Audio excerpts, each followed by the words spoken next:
Oui, alors, donc allons-y pour cet exercice qui va nécessiter la normale. Donc, on suppose que la taille de 2000 élèves, donc là, c'est quand même pas mal, hein, 2000 élèves, est distribuée de manière normale avec une moyenne de 180 cm et un écart type de 7 cm. Donc là, première chose, quand vous lisez l'énoncé, regardez bien ce qu'on vous donne. Donc là, on vous donne la moyenne, donc très bien 160, et c'est là, première source d'erreur, on vous donne bien l'écart type. Faites attention parce que dans l'exercice précédent, vous avez donné la variance. Donc c'est pour ça qu'il ne faut pas se tromper. Donc là, cette répartition de la taille des élèves est une normale de moyenne 160 et d'écart type 7. Donc ça, c'est la moyenne, ça, c'est l'écart type. Et on vous demande de calculer le nombre d'élèves qui a une taille inférieure ou égale à 140 cm. Première chose donc pour le 1, première chose à faire, dessinez votre loi normale, voir comment ça fonctionne. Donc, le 160 est ici, ok, et moi, je cherche le 140 qui est là. Il est dans le négatif, enfin, il est à gauche de la moyenne. Le voilà. Donc, qu'est-ce que vous faites? Premier réflexe, vous passez sur une normale centrée réduite. Donc, on vous demande de calculer la probabilité que x soit inférieur à 140. C'est genre, vous devez aller à Walibi et vous posez la question de savoir. Non, vous allez à Parc Astérix et vous posez la question de savoir, tiens, combien de personnes ne pourront pas aller sur Osiris? Parce qu'il faut 1,40 m.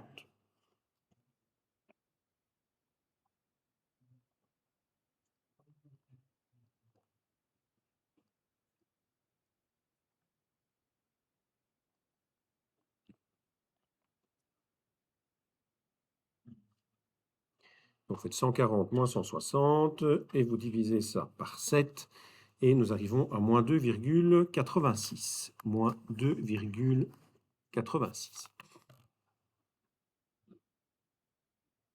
Donc, là, vous faites également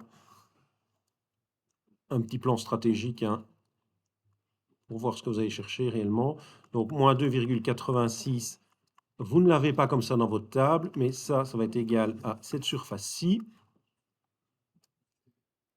à 2,86, donc à cette surface-là, qui va être égale à 1 moins cette surface-ci.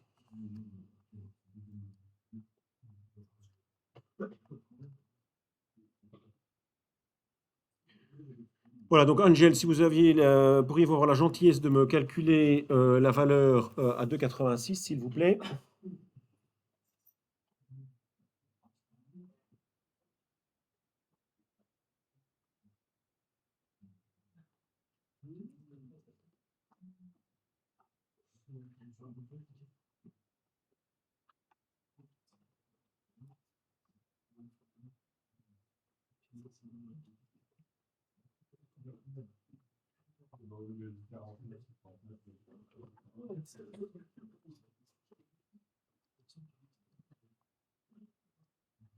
0,4979, c'est bien ça?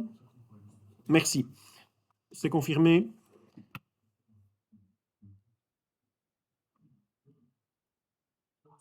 Oui.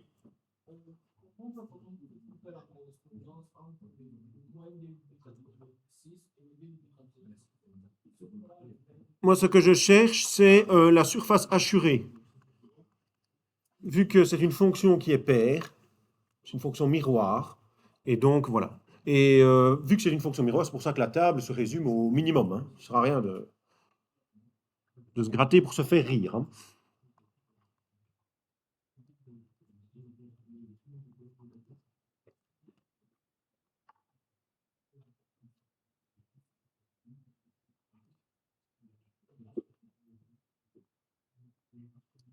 Voilà, donc là j'ai 0,0021, très bien.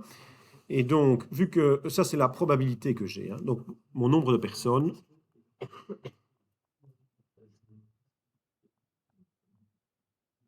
qui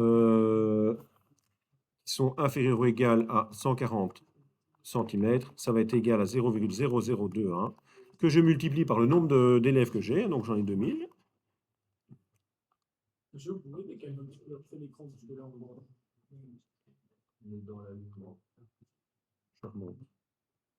Voilà. Et donc là, je vais arriver à 4,2 élèves.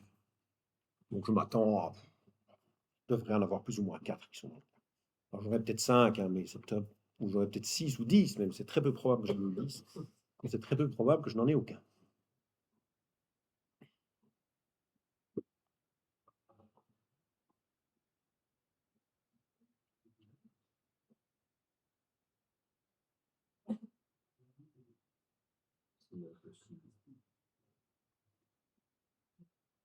Donc ça, c'était... alors ensuite, je veux le nombre d'étudiants qui seront compris entre 140 et 150.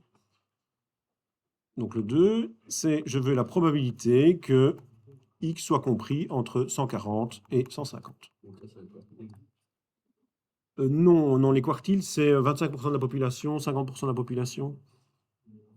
Par exemple, ici, avec la moyenne, et vu que c'est quelque chose de centré, la médiane est égale à la moyenne, donc ma médiane ici, elle serait de 160. Maintenant, vous pourriez calculer, oui, ça serait très intéressant. Ah, excellente question de Monsieur Jacquemin, là, ce sera le point 5. Ce sera de calculer le pourcentage de la population qui est enfin, la taille telle que, en dessous de cette taille-là, j'ai 25% de la population. Donc ici, 140, 150. Donc là, je vais passer en normal 0,1. Donc ça va être la probabilité que Z soit compris entre donc 140 moins 160 divisé par 7, et là, 150 moins 160 divisé par 7. Donc là, on avait trouvé moins 2,82.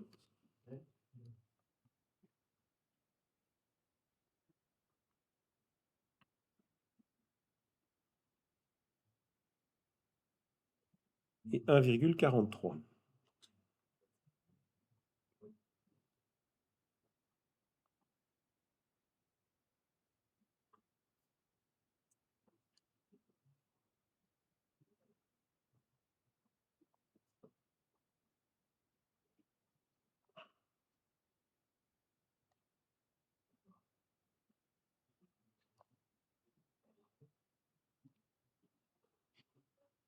Donc voilà, je vous laisse regarder avec votre tableau et me trouver le pourcentage assuré.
Ah, c'est 86 que nous avions?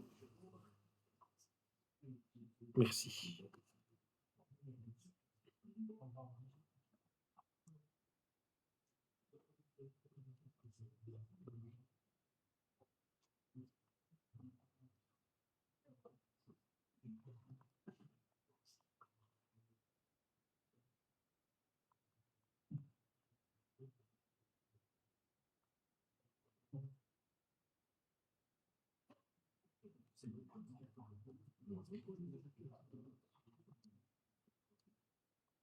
Donc j'arrive à 0,0743. D'accord. Et maintenant, si je veux mon nombre d'élèves,